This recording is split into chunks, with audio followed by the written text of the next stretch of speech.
உன்னத பாட்டின் புஸ்தகம் 1ஆம் அதிகாரம்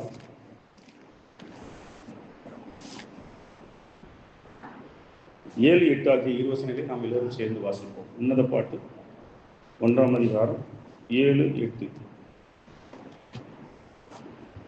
என் ஆத்தும நேசரே, உமது மந்தையை எங்கே மேய்த்து அதை மத்தியானத்தில் எங்கே மடக்குகிறீர்? எனக்கு சொல்லும். உமது தோழரின் மந்தைகள் அருகே அலைந்து திரிகிறவர்களைப் போல நான் இருக்க வேண்டியது என்ன? ஸ்திரீகளில் ரூபவதியே, அதை நீ அறியாயாகில் மந்தையின் காலடிகளை தொடர்ந்து போய் மேய்ப்பர்களுடைய கூடாரங்கள் அண்டையில் நாட்டுக்குட்டிகளை மேயவிடும். அருமையானவர்களே, சபை ஒன்றுதான், அந்த சபையை தலையும் ஒன்றுதான். அந்த சபையாகிய மந்தையை மேய்க்கும் பிரதான மேய்ப்பர் ஆண்டவராகிய இயேசு கிறிஸ்து தான். ஆனாலும் அவர் தனது மந்தையை மேய்ப்பதற்கு அவர் அதாவது நம்மை விசுவாசிகளாகிய நம்மில் பலரை அவிதமாக ஏற்படுத்துகிறார். உதாரணமாக, நாம் சபையிலே நியமிக்கப்பட்ட அதிகாரங்கள் என்று சொல்கிறோம். அதாவது நாம் வேதாகமத்திலே புதிய ஏற்பாட்டிலே சபையில நம்ம பார்க்கும்போது, அதாவது கர்த்தராகிய இயேசு கிறிஸ்து அவர்தான் தலை. அவர் எப்படி தனது சபையை மேய்க்கிறார், நிர்வகிக்கிறார் என்று சொன்னால், தன்னுடைய வார்த்தை, பரிசுத்த ஆவியானவர் மற்றும் நியமிக்கப்பட்ட அதிகாரங்கள். இந்த நியமிக்கப்பட்ட அதிகாரங்கள் என்று நாம் சொல்லும்போது யார் என்று பார்த்தால், பிலிப்பியருக்கு எழுதின நிருபம் 1ஆம் அதிகாரம் 3வது வசனத்திலே நாம் பார்க்கிறோம். அதை பற்றி தெளிவாக இந்த இதெல்லாம் நீங்கள் குறித்து வைத்துக் கொண்டு, இந்த சரீரமாகிய சபை எவ்விதமாக கிறிஸ்துவினால் ஆளப்படுகிறது, இந்த தெய்வீக ஒழுங்குகள் எல்லாம், எங்களுடைய சபைகள், அந்த நியமங்கள் எல்லாம் நியமிக்கப்பட்டிருக்கின்றன, உங்களது சபையில் இருக்கிறதா? பொதுவாக நீங்கள் பார்த்தீர்களானால் தற்சமயம் இவ்விதமான உரையாடல்களை நாம் பார்க்க முடியவில்லை. நாங்கள் ரட்சிக்கப்பட்ட பொழுதிலே டிபிஎம் என்று சொல்லக்கூடிய அந்த சிபிஎம் சபையை சார்ந்தவர்கள் எங்களிடத்திலே அப்போஸ்தலர்கள் இருக்கிறார்கள், உங்க சபையில இருக்கிறார்களா அப்படிலாம் கேட்பாங்க. மற்றவங்களை தாக்கி, எங்க சபை இவ்வளவு மேன்மையான சபை, எங்க சபையில இப்படி பைபிள் இருக்கக்கூடிய எல்லாமே இருக்கிறது, உங்க சபையில இல்லை, அதனால உங்க சபை கர்த்தரால அங்கீகரிக்கப்படாத சபை அப்படிங்கிற மாதிரி பேசுவாங்க. அப்ப அப்போஸ்தலர்கள் இதை பார்த்தோம்னா எல்லாரும் மிரளுவாங்க. ஏன்னா அதற்கு முன்பாக ரோமன் கத்தோலிக்க சபையில் இந்த அப்போஸ்தலர் என்ற வார்த்தையை அவங்க பயன்படுத்த மாட்டாங்க. ஃபாதர்ஸ், கர்தினால்ஸ், பிஷப்பு, ஆர்ச் பிஷப்பு, அதுக்கப்புறம் நேரடியாக போப்பு, கர்தினால் போப்பு அப்படின்னு போவாங்க. சிஎஸ்ஐ எடுத்துக்கிட்டோம்னாலும் ஐயர், அதுக்கப்புறம் அவ்வளோதான். அதுக்கு மேலே அவங்க வேற அடைமொழியில் யாரையுமே அழைக்க மாட்டாங்க. அப்படி இருக்கும்போது முதல்ல தங்களுடைய சபையினுடைய ஊழியர்களை அப்போஸ்தலர்கள் என்று அழைத்தது சிபிஎம் சபையில் உள்ளவங்க தான். தங்களுடைய ஊழியர்களை, அதாவது திருமணமாகாமலே ஊழியம் செய்யக்கூடிய எங்களுடைய சபையுடைய ஊழியர்கள் தான் உண்மையான அப்போஸ்தலர்கள். அப்போ இந்த எபேசியில் உள்ள அப்போஸ்தலர்கள், தீர்க்கதரிசிகள் என்பவருடைய அஸ்திபாரத்தின் மீது சபை கட்டிருக்கிறவர்கள் எங்களுடைய சபை வேதபூர்வமாக கட்டப்பட்டிருக்கு அப்படின்னு சொல்லுவாங்க. அதை தான் நம்ம கேள்வி கேட்போம். அப்போஸ்தலருடைய ஊழியம் முடிந்து போன பின்பு எப்படி அப்போஸ்தலர்கள் தோன்றுவார்கள்? அவங்க அப்போஸ்தலர், நீங்க அப்போஸ்தலர்னு உரிமை பாராட்டுறீங்களே, அந்த அப்போஸ்தலர் மொத்தம் எத்தனை பேர்? வெளிப்படுத்தின விசேஷத்துல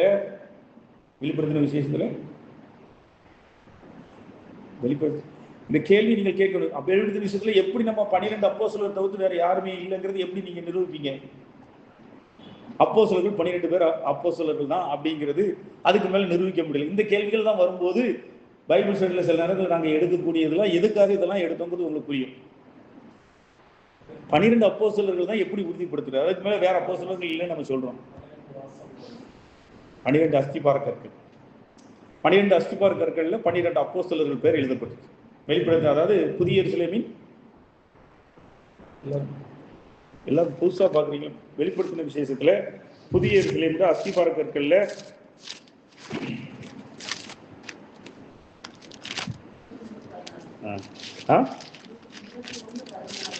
21:14 நகரத்தின் மதிலுக்கு 12 அஸ்திபார கற்கள் இருந்தன. அவைகள் மேல் ஆட்டுக்குட்டியானவருடைய 12 அப்போஸ்தலரின் 12 நாமங்கள் பதிந்திருந்தன. அப்போஸ்தலர்கள் நிறைய இருந்தாங்கன்னா இப்படி 12ன்னு பேச முடியாது. ஏன்னா இன்னைக்கு வரைக்கும் அப்போஸ்தலர்கள் தான் எண்ணிக்கை கிடக்காத அப்போஸ்தலர்கள் எடுத்துக்க வேண்டும்.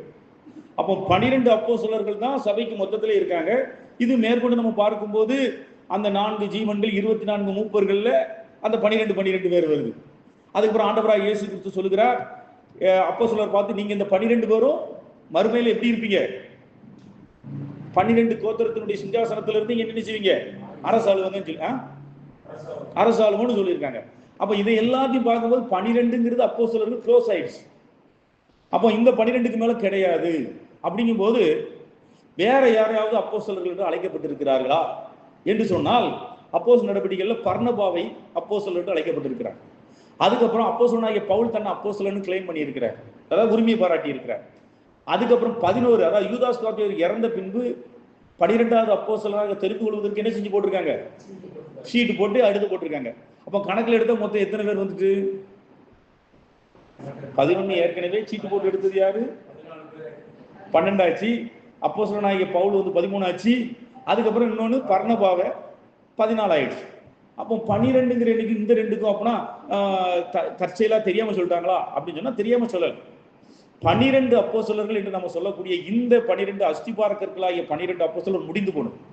அதுக்கப்புறம் அனுப்பப்படுகிறவர்கள் என்று சொல்லக்கூடிய தேவனால் விசேஷித்த காரியத்தை செய்வதற்காக அனுப்பப்பட்டவர்கள் என்ற பெயர்ல பர்னபா வருவாரு. அந்த இதுல முழு நேர ஊழியர்கள் தான் கிடையாது.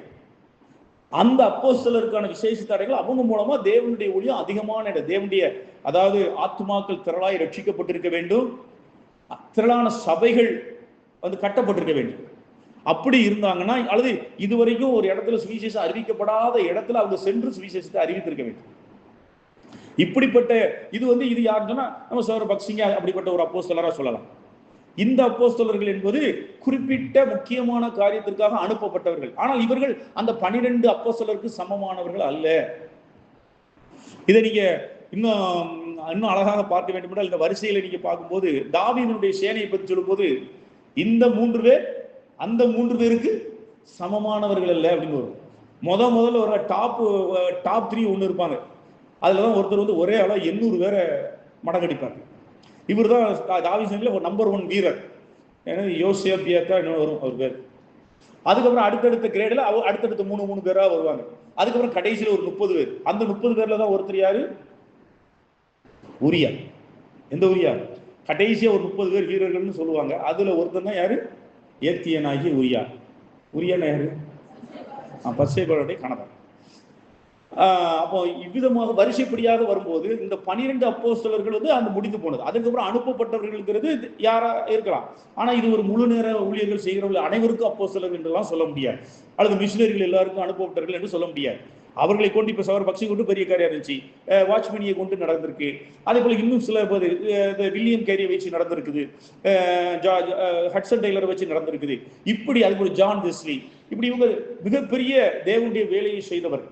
இவர்களை அப்போஸ்தலர்கள் எழுதுனாலும் இவர்கள் அதற்கு அடுத்த கேடர்ல, அதாவது ஒரு ஜெயம் கொண்டவர்கள் லிஸ்ட்ல வரலாம், அல்லது அவங்களுக்கு ஒரு தனிப்பட்ட பதவிகள் இருக்கலாம். அப்படியாக அவங்க ஊழியம் செய்யறாங்க. அப்போ சபையினுடைய அந்த 12 அப்போஸ்தலர்கள் என்பவர்கள் சபையின் அஸ்திபாரக்கர்கள், அந்த ஸ்தானம் முடிஞ்சு போனவங்க. அதற்கப்புறம் தீர்க்கதரிசிகள், தேவனுடைய சபையினுடைய அஸ்திபாரத்தை உபதேசத்தை தேவனிடத்திலிருந்து பெற்று ஆதி அப்போஸ்தலர் சபையில கொடுத்தவர்கள், அவர்கள் தீர்க்கதரிசிகள். அந்த ஊழியம் முடிந்து போனது. ஆனால் அனுப்பப்பட்ட ஊழியமும் தீர்க்க தரிசன ஊழியம் என்று இன்று தேவனுடைய வார்த்தையை எடுத்து பேசுகிற ஊழியம் என்று நாம் இந்த காலகட்டத்தில் சொன்னாலும், அந்த அப்போஸ்தலர்கள் அந்த தீர்க்கதரிசிகள் இந்த உலகத்தில் உள்ள எல்லா சபைக்கும் பொதுவானவர். இன்றைக்கு கிறிஸ்தவத்தில் அது எந்த சபையா இருந்தாலும் அந்த சபைக்கு அஸ்திபாரம் அவங்க 12 பேர் தான். அந்த ஸ்தானத்துக்கு வேற யாருமே வர முடியாது. அப்போ இப்ப நமக்கு அப்போஸ்தலர் இருக்காங்க. அந்த 12 அப்போஸ்தலர் தான் நமக்கு அப்போஸ்தலர். அதே போல அனுப்பப்பட்டவர்கள் அது எல்லா இடத்துலையும் நமக்கு மத்தியில் இருப்பாங்க, எல்லா இடத்துலையும் இருப்பாங்க. இப்ப நமக்குள்ள அப்போஸ்தலர்கள் இருக்கிறாங்க, தீர்க்கதரிசிகள். ஏற்கனவே ஆதி அப்போஸ்தலர் சபையில தீர்க்கதரிசிகளா ஊழியம் செய்த அதே தீர்க்கதரிசிகள் என்று நமக்கு இந்த வேத அடிப்படையில் உள்ள நமக்கு அஸ்திபாரமா இருக்க. நமக்கு இல்லை, ரட்சிக்கப்பட்ட தேவனுடைய பிள்ளைகளாக சபை கூடி வருகிற அனைத்துக்கும் இந்த 12 அப்போஸ்தலர்களும் இந்த தீர்க்கதரிசிகளும் அஸ்திபாரமா தான் இருக்காங்க.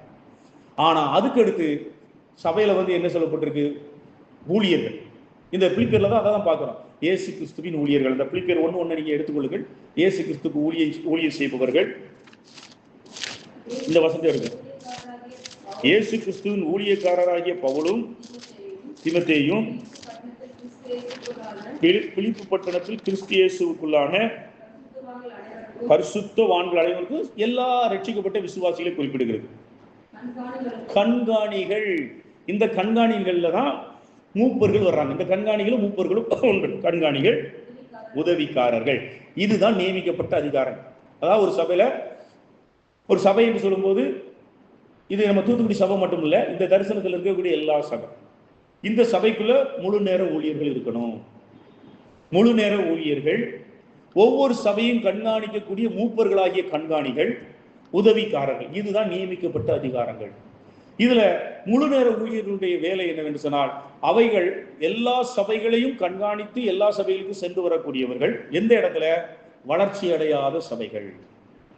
அதே நேரத்துல நமக்கு பத்தியும் அவங்க வந்து ஊழியம் செய்யலாம். தற்காலிகமாக ஒரு மாசம் இருக்கலாம், ஒரு வருஷம் இங்க இருந்து தங்கி இருந்து அவங்க இருக்கலாம். அது அவங்களுடைய ஊழியத்தின் பாதையில வரக்கூடிய அது தேவை இருக்கும் என்று சொன்னால், இப்ப தூத்துக்குடி சபையில சகோதரர் ஜோஸ் பிரதரும் நானும் மூப்பர்களா இருக்கிறோம். நாங்க நினைக்கிறோம் எங்க மத்தியில் ஒரு வருஷம் வந்து இருந்துட்டு போங்க அப்படின்னு நம்ம சொல்லி அவங்க வந்து இருக்க வைக்கலாம். இது வந்து ஒவ்வொரு வளர்ச்சி அடைந்த சபை, வளர்ச்சி அடையாத சபைக்கு முழு நேர ஊழியர் தேவை. அப்போ அவங்க வந்து என்ன செய்யறாங்க? அந்த முழு நேர ஊழியர்கள் அந்தந்த சபைகளை தங்கியிருந்து வளர்ச்சி அடை செய்து புது சபைகளை உருவாக்கக்கூடியவர்கள்.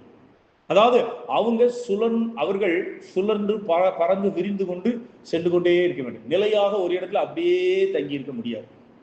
மூப்பர்கள் என்பவர்கள் ஒரு ஸ்தல சபையிலே இருந்து அவர்கள் இறக்கும் வரை இருக்காங்க. எப்போ அவங்க வந்து மூப்பர் பதவி விட்டு விலகணும் அப்படின்னு சொன்னா, அதாவது இந்த சபையினுடைய தேவைகள் இருக்கு. ஒரு மூப்பர்கள் என்ன தேவனுடைய வசனத்தை கொடுக்கணும், மந்தையை விசாரிக்கணும். இதை செயல்படுத்த முடியாத ஒரு காலகட்டம் வரும். அதாவது ஒரு வயசு வரும். இப்போ நாங்கள் இருக்கோம், நானும் ஜோஸ் இருக்கோம். இப்போ கொஞ்சம் ஓடி ஆடி செஞ்சுக்கிட்டு இருக்கிறோம். இன்னும் கொஞ்சம் வயசு போக போக அது சிக்காகக்கூடிய நிலைமை வரும். வயசு போக போக இன்னும் ஒரு 60, 65 வரும்போது நாங்கள் பல இடங்களுக்கு போக முடியாது. அப்போ வந்து நாங்கன்னா அந்த நேரத்தில் அது கடைசி வரைக்கும் சாகுற வரைக்கும் நான் மூப்பர் பதவியில் உட்காந்துருக்கணும்னு அவசியமே கிடையாது. செத்ததுக்கு அப்புறம் தான் பதவி இல்லை. ஒரு குறிப்பிட்ட பேர்ல இல்லை பிரதர் எனக்கு போதும், நான் இனிமேல் எங்களால் இருக்க முடியாது, நான் ஒரு சபையில் அமைதியாக இருக்கிறேன், மூப்பர்களை தெரிந்தெடுங்க, வேற மூப்பர்களை தெரிந்தெடுங்க. இதுதான் தெய்வீக ஒழுங்கு. இந்த தெய்வீக ஒழுங்கு வரும்போது தான் விசுவாசிகளுக்கு பதவி ஆசை இல்லை, யாருக்குமே பதவி ஆசை இல்லை, அதிகார ஆசை இல்லை. இந்த மூப்பர் ஆகுகிற பதவி அதிகார போதை கிடையாது. இது ஒரு போதையான ஒரு போதையை தரும் பதவி தான். இந்த இடத்துல ஒருத்தங்க போதையை அதிகார போதையை ருசி கண்டுட்டாங்கன்னா இதுல இருந்து அவங்களால இறங்கவே முடியாது, சாகிற வரைக்கும் இறங்கவே முடியாது. இதை ஒரு அதிகார மையமாக நினைத்து, அதனாலதான் உங்களில் பெரியவனா இருக்க விரும்புகிறவன் தாழ்மையா இருக்க கிடன்னு சொன்னார். சபையில் இருக்கக்கூடிய நியமிக்கப்பட்ட அதிகாரங்கள் அந்த அதிகாரத்தை பயன்படுத்தல. மந்தைக்கு ஆட்டிப்படைக்கும் அதிகாரியாக அல்ல, மாதிரியாய் வாழ்வு, முன்மாதிரியா இருந்து வாழ்றது. இதை நீங்க அதிகார மையமா ஆக்கி, இந்த பதவியை ஒரு அதிகார மையமா ஆக்கி இந்த அதிகாரத்தை ருசி கொண்டுட்டீங்கன்னா நீங்க சாகுற வரைக்கும் இதை விட முடியாது. ஏன்னா இது இல்லாம உங்களால அந்த அதிகாரம் அந்த போதை இல்லாம இருக்கவே முடியாது. நம்ம அதற்கு இடப்பட இது நான் கர்த்தருடைய வசனத்தை கர்த்தருடைய பிள்ளைகளை மேய்ப்பதற்காக எனக்கு கொடுக்கப்பட்ட வேலை. எனக்கு இதை கொடுக்க முடியாத நான் தளர்ந்த காலம் வர வரைக்கும் போதும், அடுத்தவங்களை தெரிஞ்செடுத்துக் கொள்ளுங்க. அந்த காலகட்டத்திலே அடுத்த இன்னொருத்தவங்களை தெரிந்து கொள்ளுங்க. அதுக்கப்புறம் இன்று அப்படிப்பட்ட நடைமுறைகளே இல்லை. இன்னைக்கு வந்து எல்லாருடைய மைண்ட் செட்டப் எப்படி ஆகிடுனா, ஒருத்தர் மூப்பரா இருக்கார், சாகர வரைக்கும் இருப்பாரு, காகிற வரைக்கும் அங்கே இருக்கணும். அதை விட்டுட்டு போயிட்டாருன்னா ஐயோ அப்புறம் இந்த சபை அப்படியே அனாதையை போல மாறிடும். இப்படி என்ன ஒரு ஊழியக்காரர் இருந்தால் தான் அப்படி கடைசி வரைக்கும் அவர் காப்பாற்றுவார். அப்படி இருக்கிற நிலைமைனாலதான் இன்னைக்கு காட்டாயங்குடிக்கிட்டு அந்த சிலைமை அந்த சபையின் நிலைமை அப்படி போயிடுச்சு. அவர் செத்தது அவர் ஆண்டோட்ட போனதுக்கு அப்புறம் அந்த சபையை நடத்த ஆளுல இன்னைக்கு அந்த கூடாரம் மட்டும் இருக்கு சபைக்காரன். அத அவர் என்ன தான் வாழும் காலத்திலேயே தனக்கு அடுத்து இன்னார் இது சபையா, இது கர்த்தருடைய சபை, கடைசி வரைக்கும் நிக்கணும், எனக்கு அடுத்து நீங்க வரணும். நம்ம ஆக்டிவா இருக்கும் போதே நிறைய பேரை ஆக்டிவ் கொண்டு வந்துடணும். அப்போ இந்த அதிகார போதை இல்லாம இருந்தா தான் இதெல்லாம் செய்யவே முடியும். அப்போ இதை வந்து ஒரு கர்த்தருக்காக நாம் செய்யக்கூடிய வேறு வேலை. அப்போ இதை மனசுல வச்சுட்டு தான் நம்ம இந்த ஊழியத்திற்கான தகுதியா தான் இதை வந்து அதிகார போதையாக எடுத்துக்கொள்ளாமல் முன்மாதிரியான மந்தைக்கு முன்மாதிரியாக செல்லும் வழிகாட்டும் ஒரு ஆட்டை போல, ஒரு மேய்ப்பனை போல நடந்து செல்வது. சரி, இப்ப இந்த கண்காணிகளுக்குள்ள அந்த நிர்வாகிகள் தான் முழு நேர சபையில் உள்ள ஊழியக்காரர், அதுக்கு ஒரு உதவிக்காரர். இந்த ஒழுங்கு நம்ம சபையில இருக்கு. நம்ம சபைக்குள்ள முழு நேர ஊழியராக சகோதரர் சகாயம், சகோதரர் ராஜா இருக்கிறாங்க. மூப்பர்களாக ஒவ்வொரு சபையில, இங்கே தூத்துக்குடி சபையில நாங்க 2 பேர் இருக்கிறோம். பெரிய தாளையில சகோதரர் சோபிஸ் இருக்காரு, காரக்குறிச்சியில சகோதரர் கிருபதாஸ் இருக்காரு. ஆனா அதெல்லாம் வளர்ச்சி அடைய வேண்டிய சபைகள். இப்போ அதுக்கடுத்து நம்ம இன்னும் இடிந்தகரில் விஜயாபதியில் இன்னும் அவங்கள மூப்பர்களாக இன்னும் ஸ்தாபிக்கலை. ஏற்ற நாட்டில் வரும்போது அவங்கள நம்ம மூப்பர்களாக ஸ்தாபிப்போம் அந்த சபை. அப்போ இந்த சபைகள் இருக்கிறவங்க கடைசி வரைக்கும், அதாவது இந்த சபையில் இருக்கிற வரைக்கும் அவங்க இருக்க செய்வாங்க. ஒரு சில மாற்றங்கள், இப்போ வயசாகிட்டு நம்ம விலகி போகிறோம். அதுக்கப்புறம் இப்போ நம்ம இந்த இடத்துல மூப்பராக இருக்கிறோம். இப்போ நீங்கள் என்னை மட்டும் வச்சுக்கிறாங்க, வேற யாரோ ஒருத்தர் இருப்பார், அவர் ஆக்ட் இருக்காரு, அவர் ஒரு வேலை நிமித்தமாக, குடும்ப சூழலின் நிமித்தமாக, வேறு காரிய நிமித்தமாக அவர் என்ன செய்யலாம், இந்த ஊரை விட்டு வேற எங்கேயா போகலாம். அதுக்கு அர்த்தம் அவரை ஒரு நோக்கத்தோடு வேறு இடத்துக்கு கொண்டு போகலாம். அப்படி கொண்டு போன பிறகு அந்த இடத்துக்கு இன்னொருத்தரை இந்த இடத்துல உருவாக்கி. அப்போ இவ்விதமாக அருமையானது, இதுதான் நியமிக்கப்பட்ட அதிகாரங்கள். இந்த நியமிக்கப்பட்ட அதிகாரங்களின் மூலமாக கர்த்தர் சபையை மேய்க்கிறார். இப்ப நம்ம என்ன சொல்றோம்னா, இந்த சபை இப்ப என்னன்னா, இந்த இடத்துல மந்தைன்னு 3 விதமான மந்தையை பற்றி பேசப்பட்டிருக்கு. என்ன மந்தைன்னு சொன்னா, 7வது வசனத்துல நாத்துவினேசரே உமது மந்தையை. அப்ப உமது மந்தைன்னா இயேசு கிறிஸ்து நேரடியாக அதை வார்த்தை கவனிச்சு நேரடியாக ஆளுகிற மந்தை. அதுக்கடுத்து உமது தோழரின் மந்தைகள், உமது தோழரின் மந்தைகள். அதுக்கப்புறம் ஆண்டு சொல்றாரு. அதுக்கப்புறம் சொல்றாரு அந்த வசனத்துல வந்து பாருங்க, 8வது வசனத்துல மேய்ப்பர்கள், 8வது வசனத்தின் பின்பகுதி, மேய்ப்பர்களுடைய கூடாரங்கள் அண்டையில் உன் ஆட்டுக்குட்டிகளை. அப்போ அந்த ரூபவதி என்கின்ற அந்த மணவாட்டிக்கு அவள் ஒரு சிறு ஆட்டுக்குட்டிகளை தன்னுடைய மந்தையாக வைத்திருக்கின்றார். உன் ஆட்டுக்குட்டிகள்னா அவளுக்கு ஒரு சின்ன ஒரு மந்தை இருக்கு. சபை ஒண்ணு தானே, ஏன் 3 விதமாக பிரிச்சு சொல்ற?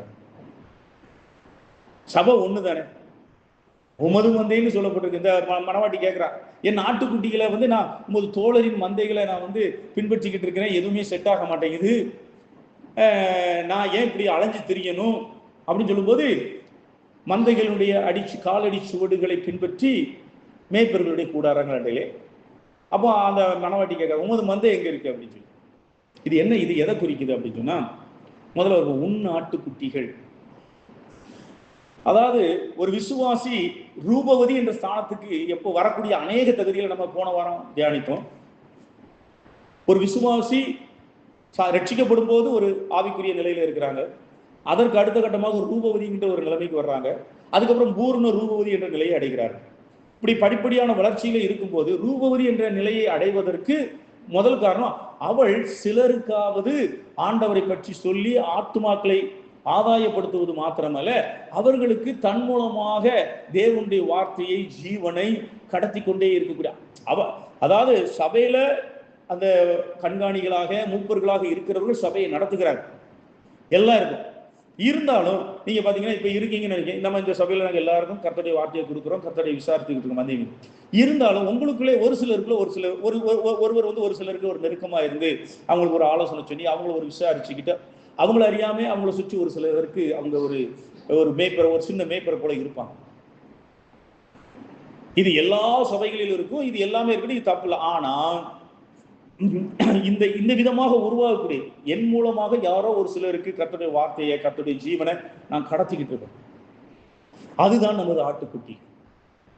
இப்ப இந்த ஆட்டுக்குட்டிகளை எங்க மேய விடுறது? இப்ப இந்த ஆட்டுக்குட்டிகள் என்ன செய்யும்? அந்த ரூபவதி சொல்றதா கேட்கும். ஒரு சபைக்குள்ள இருந்தா கூட அந்த ரூபவதி தங்களுக்கு யார் மூலமாக இந்த வார்த்தையை, இந்த ஜீவனை வந்து கொண்டிருக்கிறதோ அவர்கள் சொல்வதை கேட்கக்கூடியவர்களாக அவர்கள் இருப்பார்கள். இப்ப அந்த விசுவாசி ரூபவதி என்ற நிலையை அடைந்த அந்த விசுவாசி ஆண்டவரோடு பேசுகிறார்.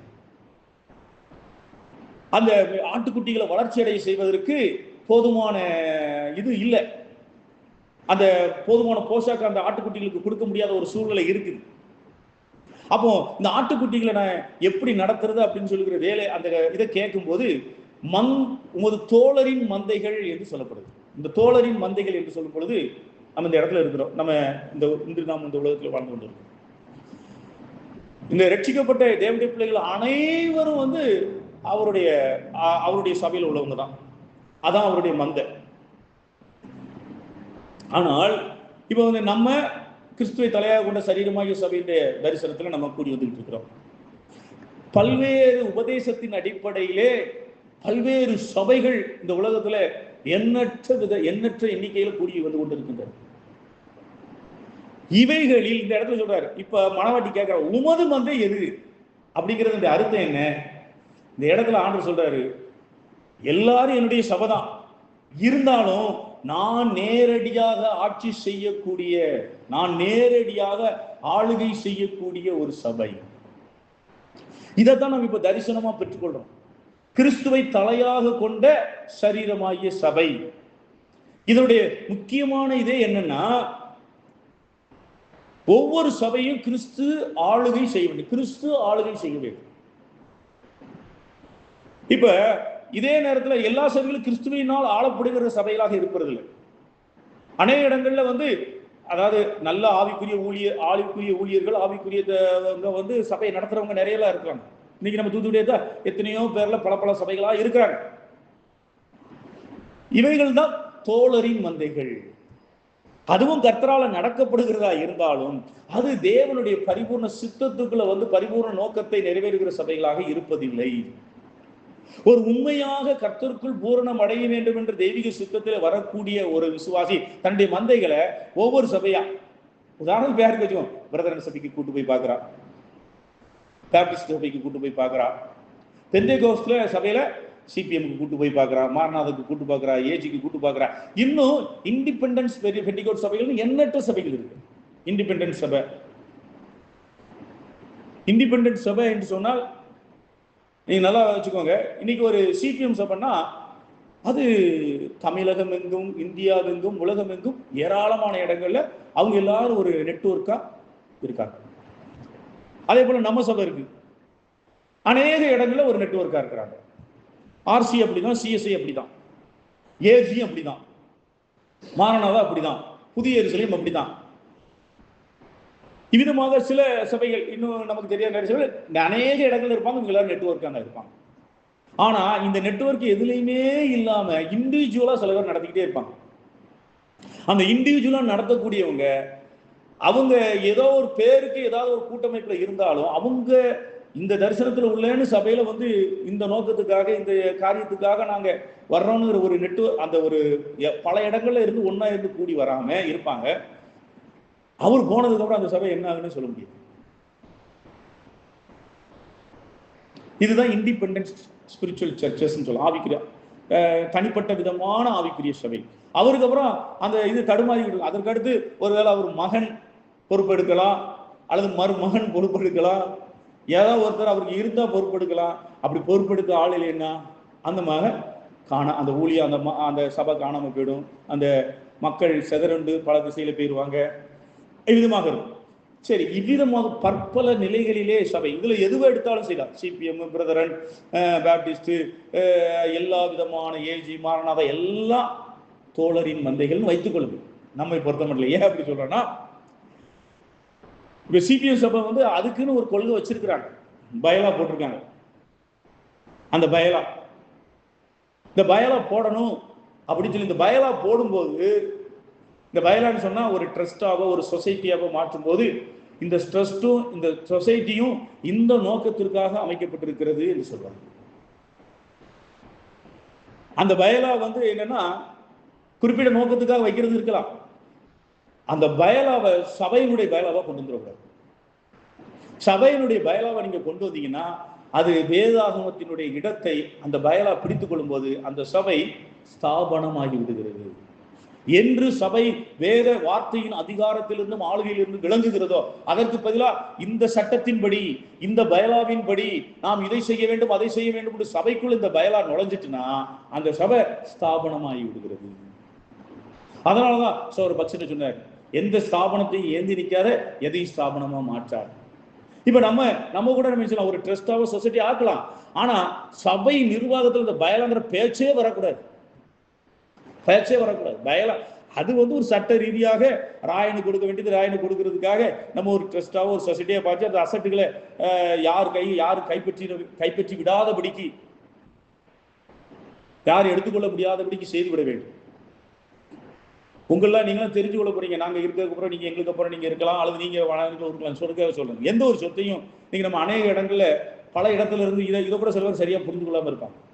இப்போ ஒரு தூத்துக்குடி சபையில நம்ம ஒரு அசட்டு வாங்கினோம்னா அது ஒரு அசட்டா பதிவு பண்ணக்கூடிய சமயத்துல தூத்துக்குடியில உள்ளவங்கள் மட்டும் இல்லாம பல பேரை உள்ளுக்குள்ள அதை கொண்டு வந்துடும். அதாவது என்னன்னா, இந்த சொத்தை ஒரு தனி நபர் அல்லது 4-5 பேர் சேர்ந்து இதை விற்கிறதுக்குரிய வழிவகை இல்லாம பண்ணு.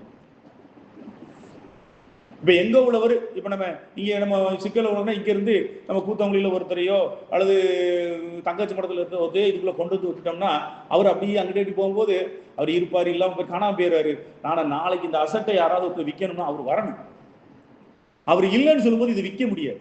இது விற்க முடியாதுங்கும் போது பயன்படுத்தி கொள்ளலாமே தவிர இதை வித்து அனுபவிக்க முடியும். கடைசி வரைக்கும் அவங்க இதை பயன்படுத்திக்கிட்டு வேணா இருக்கலாமே தவிர யாரோ ஒருத்தர் வித்துட்டு அதை பணமாக்கி சுருட்டிட்டு போயிட முடியாது. அந்த ஒருவர் வேணும், அதாவது கள்ளத்தனமா கொண்டு வரணும். அப்போ யாரோ ஒருத்தர் கூட நின்று அந்த நபர் இல்லை, அந்த நபர் இல்லாமல் விற்க முடியாது, நம்ம ஒரு சின்ன இது பண்ணோம்னா இந்த சொத்து விற்க முடியாம. அப்போ இதை நம்ம புரிஞ்சுக்கணும். அப்போ அந்த சொசைட்டி ட்ரஸ்டிங்கிறது இதற்காகத்தான். ஆனால் அந்த சொசைட்டியில் உள்ள மெம்பரா இருக்கிறோம், இந்த சொசைட்டி அல்லது ட்ரஸ்டில் உள்ள மெம்பரா இருந்து எனக்கு இந்த சபையில் இந்த அதிகாரம் இருக்கு, ஏன்னா அது அதிகாரம் உண்டு. ஆனால் அந்த அதிகாரத்தை கொண்டு வரக்கூடாது. அதை கொண்டு இந்த சபையுடைய நிர்வாகத்துக்குள்ள செயல்படக்கூடாது. இந்த சபையில நிர்வாக முடிவு என்பது அந்த நியமிக்கப்பட்ட அதிகாரங்களாகிய முழு நேர ஊழியர்கள், மூப்பர்கள், கண்காணிகள், இந்த 2 பேருக்குள்ளதான் சபையை பற்றிய அந்த அதிகாரம் இருக்கு. அவங்க தான் பேசி தீர்மானித்து எதையும் முடிவெடுக்கலாம். மற்றதெல்லாம் அது ஒரு அரசாங்கத்துக்காக. அப்போ அதனாலதான் பொதுவாக ஏன்னா இது கடந்த காலத்துல இதெல்லாம் செய்யாம யார் யாரையும் ட்ரஸ்டி ஆக்கி யார் யாரையும் சொசைட்டி மெம்பர் ஆக்கி அவங்க எல்லாம் சட்டத்தை சபைகளை கொண்டுதான் இன்னைக்கு ஜெயசமா அநேக இடங்களில் சீரழிந்து கிடப்பதுக்கு காரணம் அது. இப்ப நம்ம அதுல இருந்து பாடம் ஒரு படிப்பினை கத்துக்கிறோம். என்ன கத்துக்கிறோம்? அதாவது முழு நேர ஊழியர்களுக்கு ஏன் முழு நேர ஊழியர்கள் இந்த சட்டத்துக்கு சொத்துக்கு கொண்டு வராம நம்ம நினைக்கிறோம். சிலவங்க வைக்கிறாங்க, அது நம்ம அதை பெரிய இது பண்ணாட்டினாலும் நம்ம ஏன் நினைக்கிறோம்னா, ஆண்டு சொல்றாரு இந்த ஊழியத்தை செய்யும் போது அதாவது கோலும் ஒரே ட்ரெஸ் ஒரே இது. அதாவது என்னன்னா அதனுடைய அர்த்தம் என்னவென்றால், இந்த உலகத்துல ஒரு ஊழியக்காரர் தொடர்ந்து ஒரு அந்நியர் பிரதேசி போல போய்கிட்டு இருக்க ஒரு சொத்துக்களை பிடிபட்டு நிக்க கூடாது அப்படிங்கிறதுக்காக நம்ம சரி எதுவாக இருந்தாலும் எந்த அசட்டா இருந்தாலும் இந்த நம்ம ஒரு அசட்டை ஒரு இதுல யார் ஊழியர்களும் கண்காணிகளுமா இருக்கிறார்களோ அவர்கள் தான் அந்த சொசைட்டிலையும் அந்த ட்ரஸ்ட்லையும் பொறுப்புல வைத்துக் கொண்டால் பிரச்சனைகள். ஏன்னா அங்கேயும் அவர்கள் தான் இங்கேயும் அவர்கள் தான் சொல்லும்போது தேவையில்லாத நிர்வாக அந்த அதிகாரம் இல்லாத யாரோ ஒருவர் ட்ரஸ்ட்ல மெம்பராகவோ அல்லது அதெல்லாம் இருக்கக்கூடிய அவரோ சபையுடைய நிர்வாகத்துல அது சட்டம் இடம் கொடுத்துரும். இந்த ட்ரஸ்ட்ல அவர் மெம்பரா இருந்தால் அவருக்குள்ள எல்லா உரிமையும் அந்த அதிகாரத்துக்கு வரும். அப்போ ஆனால் அதை நம்ம சபைகளை கொண்டு வரும்போது அங்கே கிறிஸ்துவனுடைய தெய்வீகத்துவத்தையும் சிரத்துவத்தையும் நம்ம என்ன செய்யறோம், அங்கே அதுக்கு நம்ம தடையை கொண்டு வந்தோம். அப்போ அது இல்லாதபடிக்கு நம்ம பார்த்துக்கணும். சரி, இப்போ இருக்கட்டும். அப்போ இந்த உமது மந்தை என்பது என்னவென்றால் கிறிஸ்துவை தலையாக கொண்டு வாழ்கிற ஒரு சபை, கிறிஸ்துவினால் ஆளப்படுகிற ஒரு சபை, அதுதான் அவருடைய மந்தை. ஆனா இந்த உலகத்துல அவருடைய மந்தை மட்டும் இல்லை, அவரால் ஆளுகை செய்யப்படுகிற சபைகளும் இருக்கின்றன. அந்த வெளிச்சம் பெறாததுனால மனிதர்களால் ஆளப்படுகிறது. ஆனா அவங்க கெட்டவங்க கிடையாது. ஒரு சபையின் ஊழியராக இருப்பவர்கள் கெட்டவர்களோ பொருளாசை உள்ள அவங்களுக்கு அந்த வெளிச்சம் கிடைக்காமலோ அவர்கள் ஏற்கனவே அந்த விதமான சபைகள் இருந்து பிறந்து வளர்ந்து அப்படி ஊழியத்துக்கு வந்ததுனால அவங்களுக்கு அதை பத்தி தெரியாம போகிவிடுகிறபடினால அவங்க தோழரின் மந்தைகளாக இருக்கிறார்கள்.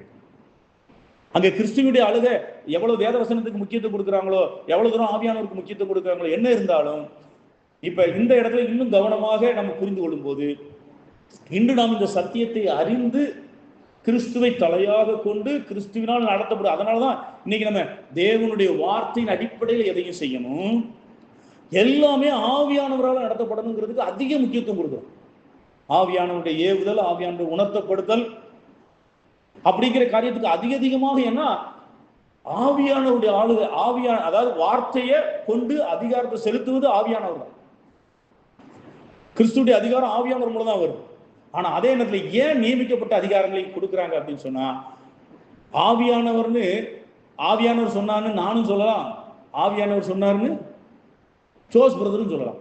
ஒரே காரியத்துல நான் ஒரு கருத்தை இது ஆவியானவர் எனக்கு சொல்லியிருக்காரு, அப்போ அவங்க இது அவர் எல்லாரும் ஆவியானவர் சொன்னா ஒவ்வொரு வசனத்துக்கு வித்தியாசம் விளக்க கொடுத்தா அந்த ஒழுங்கு கெட்டு போகும். அப்போ அதுக்குன்னு ஆண்டவர் செய்றாரு, சிலரை தெரிந்து கொண்டு அவர்களை கண்காணிகளாக முழு நேர ஊழியர்களாக வைத்து இந்த 3 சேரன், ஆவியானவருடைய வெளிப்படுத்துதல், ஆண்டவருடைய வார்த்தை, இந்த நியமிட்டார், இந்த 3 சேர்ந்து ஒன்று போல வரும்போது அங்கு கிறிஸ்துவின் ஆளுகை வருது. இதில் யாரும் எந்த எந்த மனித ஆளுகை இல்லாமல் இந்த இதுல இப்ப மூப்பர்களா இருக்கிறாங்க, தேவனுடைய வார்த்தையின் அடிப்படையில் அந்த முடிவு இருக்கணும். ஆவியானுடைய ஏவுதல் இருக்கு. இப்போ ஆவியானுடைய ஏவுதல் என்று சொல்லும்போது ஒரு குறிப்பிட்ட காரியத்தில் இருக்கும்போது, இப்போ முடிவெடுக்க இருக்கும்போது, சபை இருக்கும்போது யாரை கொண்டாயிலும் சகோதரர்களை கொண்டு. மறுபடியும் சொல்றேன், பெண்களால் ஆளப்படுகிற எந்த சபையும் தேவனுடைய அஸ்திபாரத்தின் மீது நிற்பதில்லை.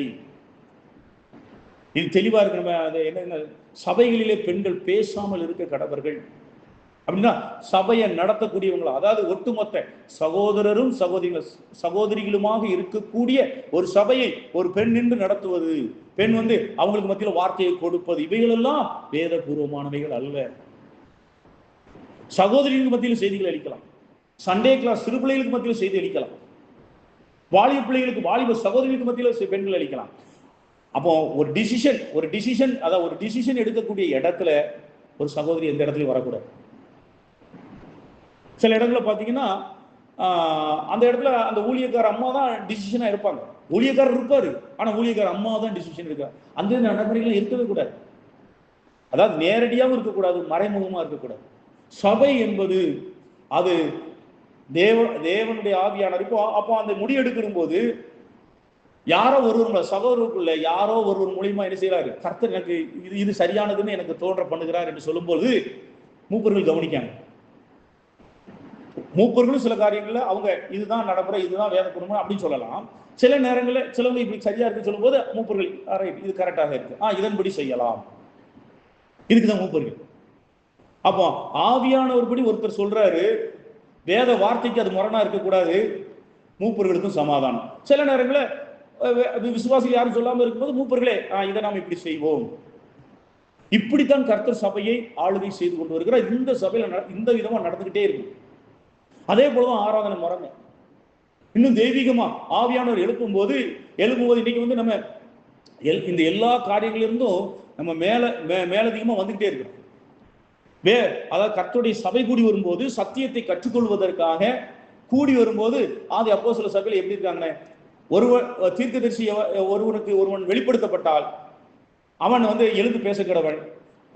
ஒருத்தர் பேசிக்கிட்டு இருந்தாருன்னா இன்னொருத்தர் வெளிப்படுத்தினா அவர் பேசும்போது இன்னொருத்தர் உட்கார்ந்து கிடவன். அப்படி என்ன அர்த்தம்னா அந்த காலத்துல மூப்பர்கள் இதெல்லாம் கண்காணிச்சு சரி செய்யக்கூடியவங்க.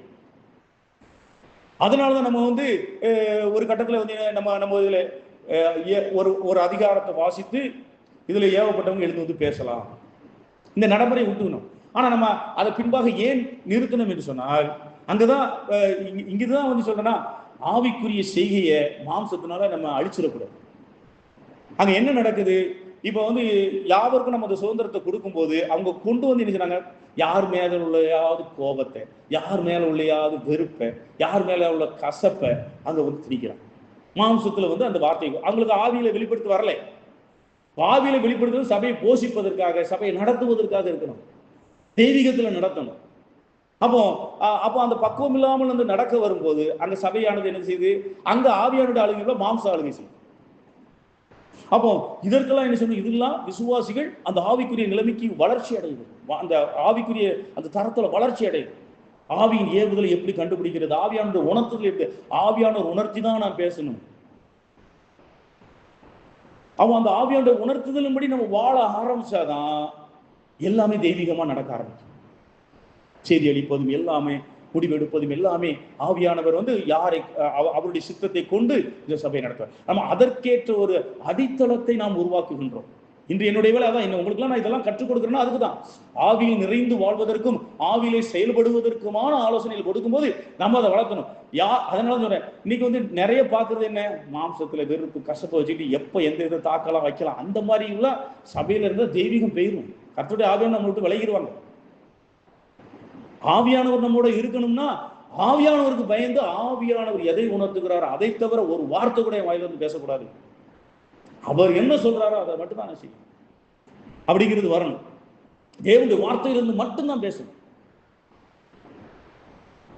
அப்போ இதுதான் உமது மந்தை, கர்த்தருடைய மந்தைங்கிறது இதுதான். கர்த்தர் நேரடியாக ஆளுகை செய்கிற மந்தை.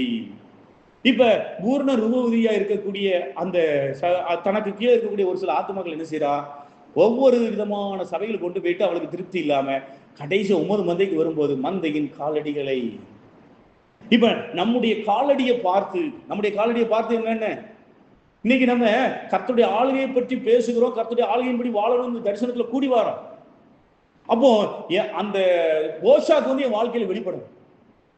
நம்ம காலடியை பார்த்துதான் இந்த சபைக்கு போறவங்க ரொம்ப தெய்வீகமா இருக்கிறாங்களே, இந்த சபையில இருக்கிறவங்க ஜெப வாழ்க்கை பயங்கரமா இருக்கு, பரிசுத்த வாழ்க்கை அப்படி இருக்கு, ஒவ்வொருத்தரும் கர்த்தருடைய வல்லமையினால நிறைஞ்சு இருக்கிறாங்க, அதுல கர்த்தருடைய அன்பு, இரக்கம், விட்டு கொடுத்தல், மன்னிப்பு இப்படியாக வாழ்றாங்களே, இவங்க ஒரு விசேஷித்த ஜனங்களாக இருக்கிறாங்களே, அதுதான் நம்முடைய காலடிகளின் அடிச்சுவடுகள்.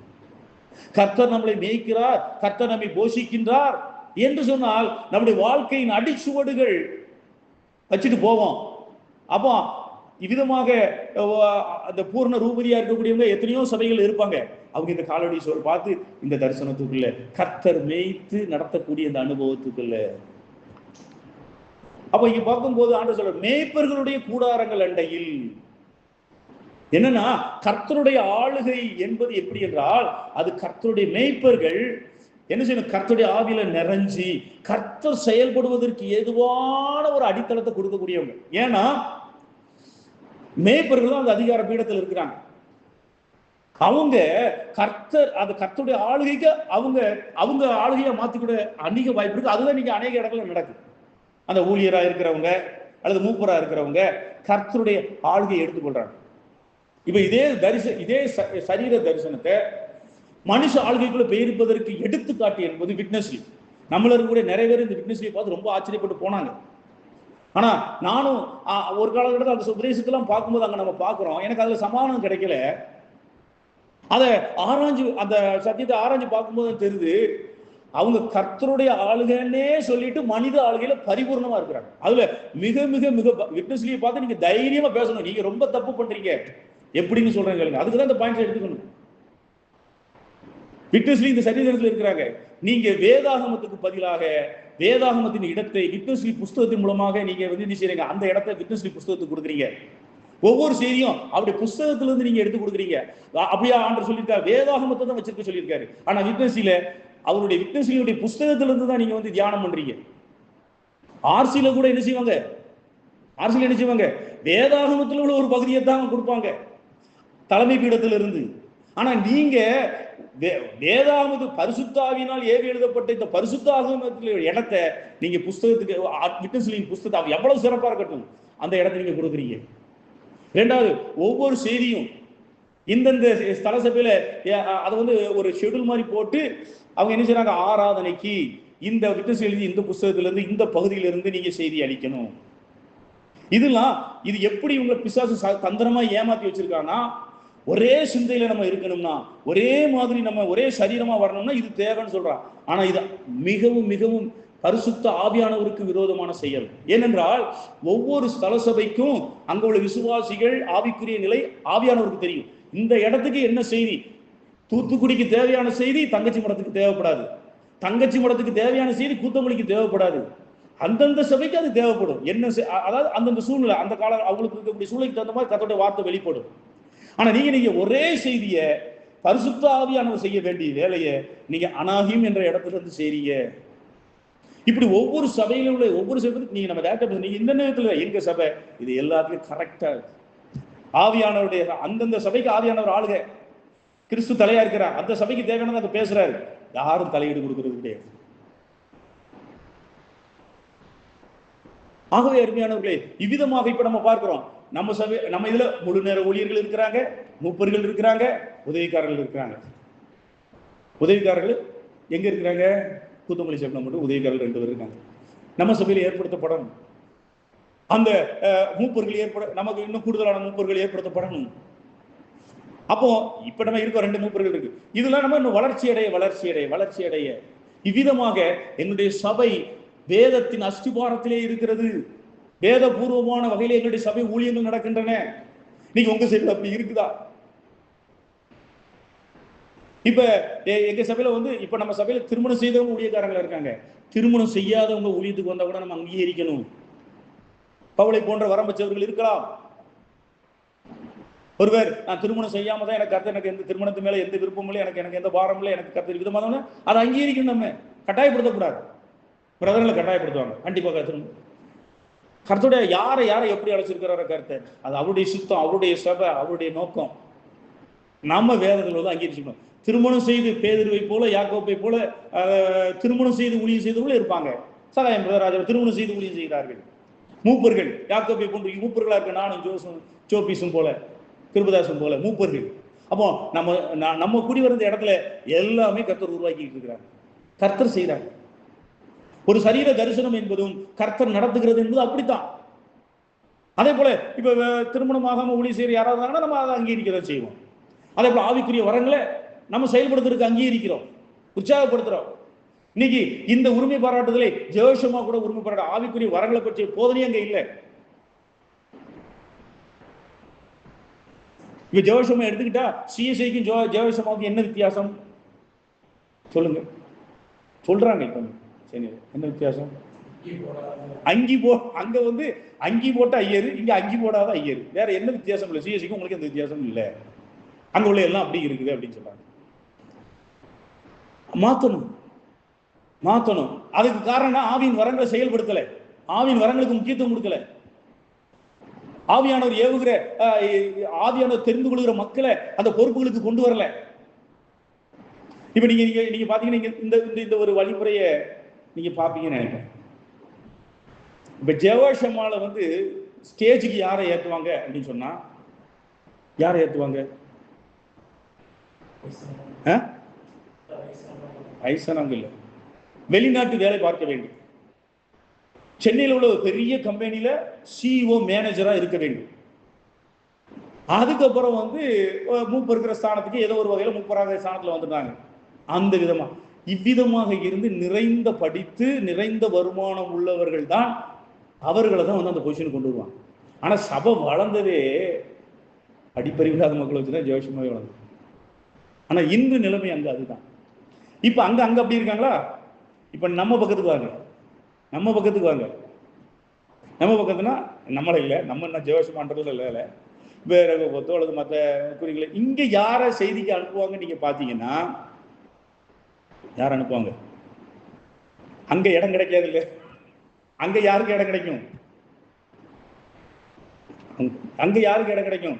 வெளிநாட்டில் வேலை பார்க்குறவங்களுக்கும் படித்தவங்களுக்கும் உயர்ந்த பதவியில் இருக்கிறவங்களுக்கும் மிக பயங்கரமான இடத்துல இருக்கிறவங்களுக்கு தான் சென்னையில் இடம். அங்க இடம் கிடைக்காம கீழே இருப்பாங்கல்ல, அவங்க எல்லாம் இங்க வருவாங்க. நம்மளை வளர விட மாட்டாங்க, இங்க உள்ளவங்களை யாரையும் வளரவே விட மாட்டாங்க. அது முழு நேர ஊழியர் வந்தா மட்டும். அந்த முழு நேர ஊழியர் வந்தாலும் கெனடி பிரதரை ஜோஷமலை ஸ்டேஜில் ஏற்றுவாங்களா? ராபின்சன் பிரதரை ஏற்றுவாங்களா? அது எடி வில்லியம்ஸுடைய இது. அவர் மட்டும் கொஞ்சம் வித்தியாசம் பண்ணுவாங்க. அது அங்க அவர் கஷ்டப்படுறதுனால ஏத்துறாங்க. அப்ப இந்த விதமான வழிமுறை வச்சிருக்கிறாங்க. இங்க உள்ளவங்க நீங்க அந்த தகுதி கிடையாது, நீங்க அதுக்கு அவ்வளவு தகுதி கிடையாது. சென்னையில் உள்ளவங்களுக்கு தான் எல்லா விவரமும் தெரியும். அவங்களதான் வந்து என்ன செய்வாங்க, இங்க ஒரு பொதுக்கூட்டம் ஒரு இதுன்னா அவங்களதான் முன்ன நிப்பாட்டுவாங்க. இங்க உள்ளவங்க பேசாம அமைதியா ஒரு ஜபத்துக்கு ஒரு சின்ன இதுக்கு இப்படிதான் நடக்கும். இந்த விதமான இது வந்து இப்படி இவங்களை அறியாமலே இவங்க ஒரு படிநிலையை வச்சிருக்கிறாங்க. இங்க ரேகோபத்துல சரி வாலிப பிள்ளைங்களே செய்திக்கு கொடுக்குறாங்க, சந்தோஷம். யாரை பார்த்து? நம்மளை பார்த்துன்னு நினைக்கிறேன். நம்ம இங்க 2 வாலிபர்களுக்கு சில வாலிபர்களை கூட்டோம்னா எனக்கு நான் சந்தோஷமா இருக்கு. இப்படிதான் இருக்கணும். லோக்கல்ல உள்ளவங்களை பயன்படுத்துங்க, லோக்கல்ல உள்ளவங்களை வளர செய்யுங்க. எங்கேயோ இருந்து நீங்க ஒரு மேல்மட்ட வர்க்கம் மாதிரி அப்படி உருவாக்காதீங்க. மேல்மட்ட வர்க்கம், சென்னையில் உள்ளவங்க மேல்மட்டவங்க, தூத்துக்குடியில் உள்ளவங்க கீழ்மட்டம் உள்ளவங்கிற டிஃபரன்சியேஷன் கொண்டு வராதீங்க. லோக்கல் உள்ளவங்களை லிஃப்ட் அப் பண்ணுங்க. அதை விட்டுட்டு எப்போ பார்த்தாலும் நீங்க எப்படி உட்கார்ந்துருக்கிறீங்க, அங்க இருந்து சென்னையில இருந்து வர்றவங்க அவங்கள போய் பார்த்தா தான் தெரியும் அவங்க வாழ்க்கையில எப்படி எப்படின்னு. அது பார்க்கறதுக்கு தான் என்ன 4 வருஷம் அங்க கொண்டு போய் வச்சாரு. அங்க உள்ளவங்க எல்லாரும் எப்படிப்பட்டவங்கன்னு எனக்கு தெரியும். அவங்க வாழ்க்கை ஆவிக்குரிய வாழ்க்கையில நம்மள்ட்ட 50% கூட அவங்க கிடையாது. ஆனா அவங்க எல்லாரும் அவங்க தான் ஸ்டேஜ்ல நிற்பாங்க. அவங்க தான் இங்க பெரிய ஊழியக்காரரை அறிமுகப்படுத்தப்படுவாங்க. அவங்க தான் இங்க வந்து செய்தி கொடுப்பாங்க. சரியா அவங்களோட போகட்டும். அப்போ ஆவியானவர் நடத்துற சபைங்கிறது யார் கர்த்தரை தெரிந்து கொள்றாரோ, அவர் படித்தவர் படிக்காதவர் படித்தவங்களை பயன்படுத்தக்கூடாது, இல்லை படித்தவங்களையும் பயன்படுத்தணும். ஆவியானோட சித்தம் அது. யாரை கொண்டு செய்யணும்னு நினைக்கிறாரோ அவருக்கு நமக்கு சபையில வந்து அதிகாரம் ஆளுகை வந்து ஆவியானவருக்கு தான். கிறிஸ்து வந்து ஆவியானவராகத்தான் இருந்து ஆளுகை செய்ய. கிறிஸ்து வேற, ஆவியானவர் வேற கிடையாது. இயேசு கிறிஸ்து தான் ஆவியானவராக சபையில் இருக்கிறார். ஆவியானவர் வேறு, கிறிஸ்து வேறு என்று பிரிக்கவே கூடாது. ஆவியானவர் தான் கிறிஸ்து, கிறிஸ்து தான் ஆவியானவர். அவர் என்ன நினைக்கிறாரோ அதை நம்ம சபை கேட்டு கீழ்ப்படியும் போது, ஏன்னா அவர் தான் சர்வாதிகாரி, அவர் தான் அதிகாரி. இன்னார நான் தெரிஞ்சிருக்கேன், இன்னார நீ பயன்படுத்து, இன்னார செய்தி கொடுக்க பயன்படுத்து, இன்னார மூப்பரவை, இன்னார உதவிக்காரவை, இன்னார இதுக்கு பொறுப்பை, இப்படி இந்த பொறுப்பை இவருக்கு கொடு, இன்னார இந்த இதை இவருக்கு கொடு அப்படின்னு ஆவியானவர் யாருக்கு வெளிப்படுத்துறாங்களோ அவங்கள நம்ம வச்சுட்டே போவோம். அதனால இன்று ஒரு காலகட்டத்தில் வசனம் கொடுக்கறதுக்கு இன்றைக்கு நம்ம எவ்வளவு தூரம் கர்த்தருடைய வார்த்தைக்கு, தேவ ஆவியானவருக்கு, கிறிஸ்துவுக்கு நம்ம எவ்வளவு தூரம் அவர் ஆளுகை செய்வதற்கு நம்ம எந்த தடை இல்லைங்கிறது கொடுக்கறதுக்கு நான் சொல்றேன். மூப்பரா இருக்கிறதுக்கு வேத வசனத்தை கொடுக்கணும்.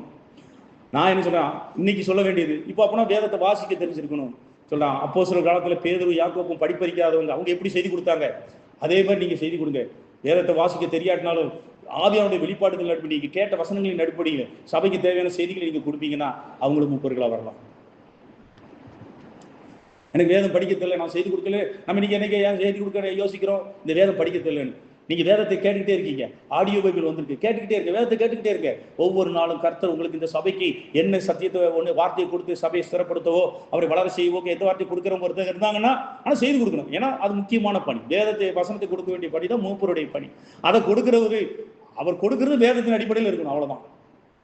அவர் கொடுக்க தன்னால் இந்த சபைக்கு அந்த வேத வசனத்தை கொடுக்க முடியுமானால் அவர் மீட்பராக வரலாம், உதவிக்காரராக வரலாம், செய்தியாளராக வரலாம். அப்போ சில காலத்துல என்னென்ன எப்படி இருந்துச்சு அதை அப்படியே நம்ம ஏற்றுக்கொள்கிறோம்.